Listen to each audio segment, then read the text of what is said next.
Ilang sunog at putukan ang naitala ngayon sa Zamboanga City kasabay pa din ng mainit na tensyon sa pagitan ng mga MNLF Miswari faction at militar.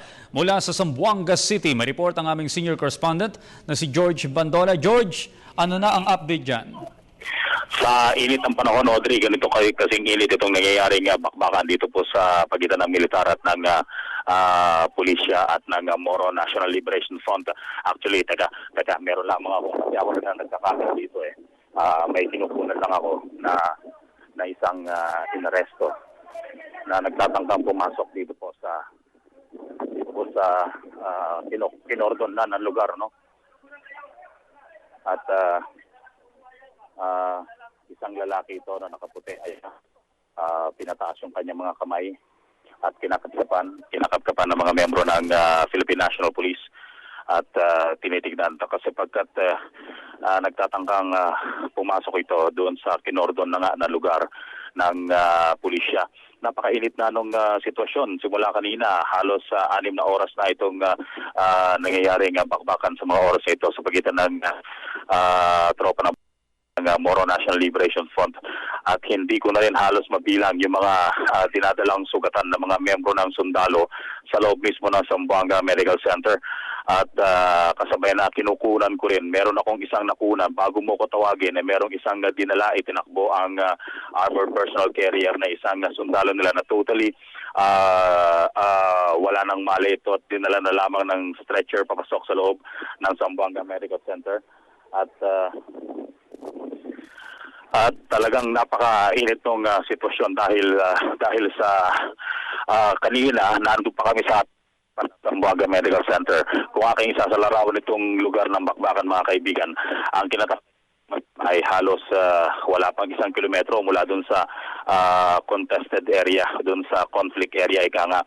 At pinalalayo mga miyembro ng media para nga naman hindi maging biktima nitong nangyayaring bakbakan ngayon. At ito yung sitwasyon na palagi nating iniiwasan.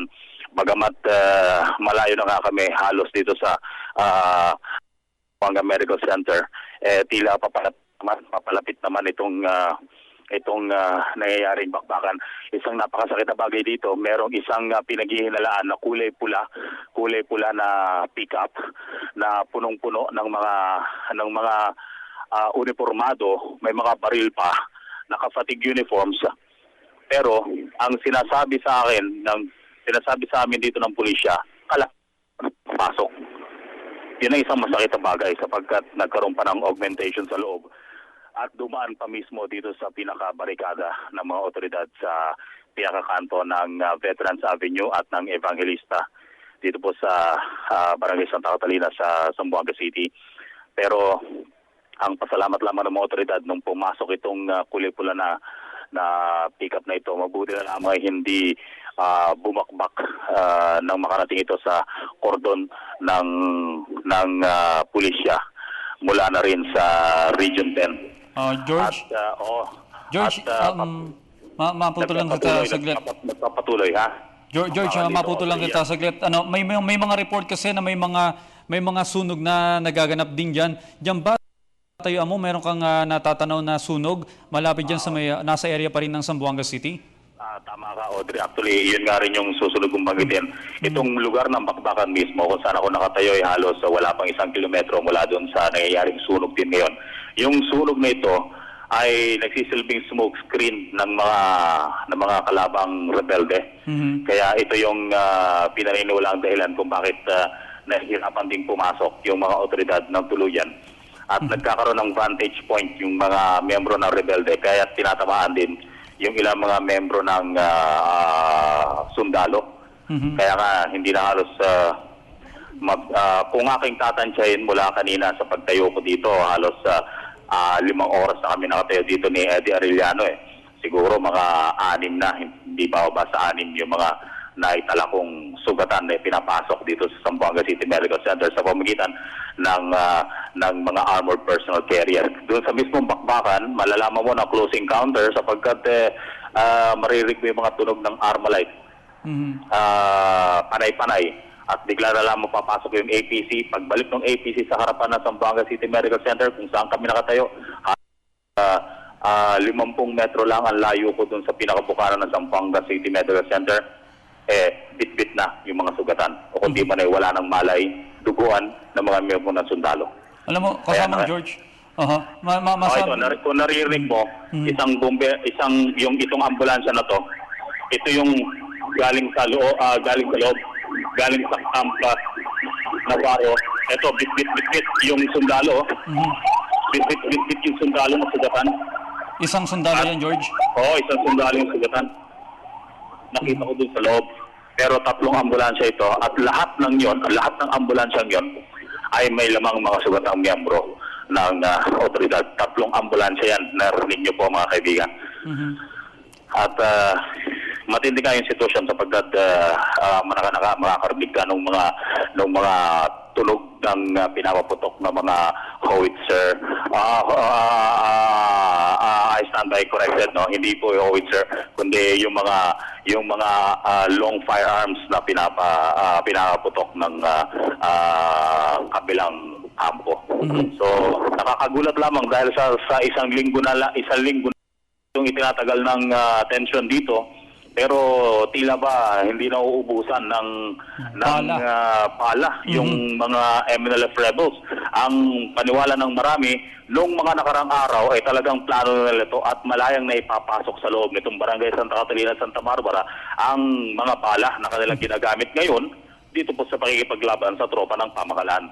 Nakakapagtaka, George, dahil meron na mga kordon dyan at saka may mga checkpoint kung paanong paraan nila na ipapasok yung mga balang yan. Dahil yun na nga yung malaking katanungan dahil isang linggo na itong nangyayaring bakbakan dyan sa may Zamboanga City pero mukhang hindi nauubusan ng bala itong mga MNLF members.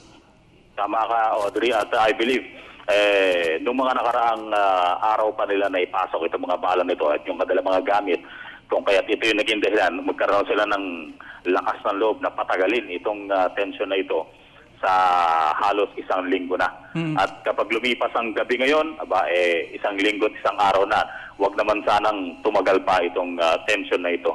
George, isang katanungan lamang, ang dahilan ba kung bakit hindi talaga mapasok ng mga militar at ng mga polis itong mga pinagtataguan ng MNLF ay dahil pinoprotektahan pa rin nananatiling bihag ng mga ito? Actually, sa report ng mga bihag, mga kaibigan, wala pang definite na report dyan ang AFP. Kasi meron ding nakuhang statement ng AFP nitong nakalipas na araw na mula sa 200, bumaba sa 20 yung mga bihag at panay-panay yung pagpapakawala ng mga bihag ng mga nakaraan. Kahapon may mga nakawala pang 2 o 3. Ito yung tinitignan natin na dahilan kung bakit pwedeng wala na o pwedeng iilan na lamang yung mga hostages sa loob. Pero ang masakit diyan kasi hindi talaga makapasok yung mga otoridad dahil dito sa ginagawang panununog ng mga membro ng MNLF dun sa mga bahay. Nagsisilbi nilang smoke screen ito. Yung kapal ng usok ang nagiging dahilan para hindi makapasok yung mga otoridad. At siyempre, dikit-dikit yung mga bahay, sementado, nahihirapan silang i-determine kung nasaan nandoon nagtatago ang mga miyembro ng MNLF. Hindi naman po pwedeng basta mo na lamang pasukin at baka mabulaga ka naman na nandun na. O kaya may mga at ang masakit dito, sniper. Yung sniper ng MNLF talagang asintado. Merong doong ang base sa kwento sa atin ng isa sa mga sundalo nung ipinapahagis niya yung isang tinapay nung isang araw, tinamaan pa yung tinapay na ibinato nung kanyang kasama. Ganon kasintado itong mga rebeldeng ito. Okay, George, kayo ba ni Eddie dyan binigyan ng AFP o ng kapulisan ng protection gear para hindi kayo madamay kung merong mga ligaw na bala? Ang masasabi ko dyan, Audrey, ang protection namin medyo malayo kami doon sa conflict area. Pero kasama pa rin namin itong mga kaibigan nating mga media kung saan naroon. At hindi naman nagkukulang sa atin ang pulisya at ang AFP na palagi magpaalala na lumayo upang makaiwas sa mga stray bullets o kaya sa mga hindi sinasadyang pagbagsak ng anumang mga bala mula sa kalaban o mula sa nasa kabilang panig na puwersa. Okay. Maraming salamat sa lahat ng impormasyon na ibinahagi mo sa amin, George. At konting ingat pa kayo dyan. Mag-ingat kayo dyan at ikinagagalak namin yung serbisyong ginagawa mo sa pagko-cover dyan sa may Zamboanga City. Okay, maraming salamat Audrey. Pero isang masakit na bagay dito kasi yung ating mga kababayan talaga, yun yung palagi kong sinasabi na wala nga sila doon sa kanilang mga bahay, nasa mga evacuation center, ligtas sila. Yun ang importante. Pero masakit dito, pagbalik nila, wala na silang mabalik ang bahay at mga kabuhayan.